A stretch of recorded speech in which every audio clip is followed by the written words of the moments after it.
Hi guys.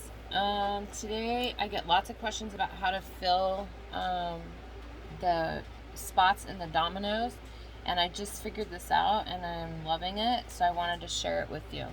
So what I have is some enamel or lacquer nail polish. I poured a little bit in a jar, and I'm using this paper tool or paint tool. And what I do is I just dab into it. I'm sorry, I got hair on it. Dab into it and get some on the end. And then I just very carefully go straight into the little spot and pull out. And it's perfect. It's not going over the edges. It's crisp. It's clean. And this is the best way that I've found to do it. So I just wanted to show you guys real quick because I get asked all the time about how to fill these little spots in. And look at that, they're crisp. It looks really good. And then this just has to sit and dry, and it's nail polished, so it's gonna stay on. And I just think that's probably a real cheap, easy, fast way to do it.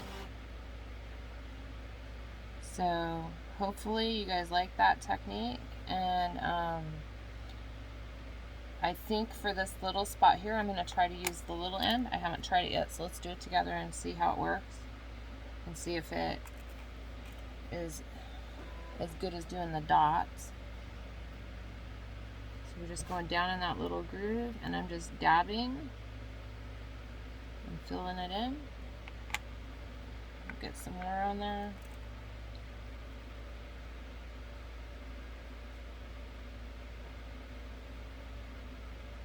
And I'm just kind of pulling it a little bit.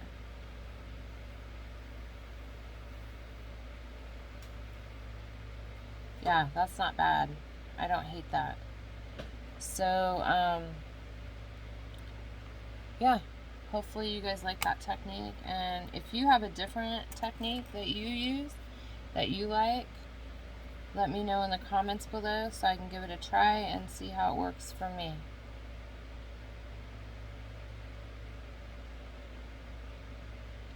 But that's not bad. I'm pretty happy with that. So, yeah. Comment below. Thank you.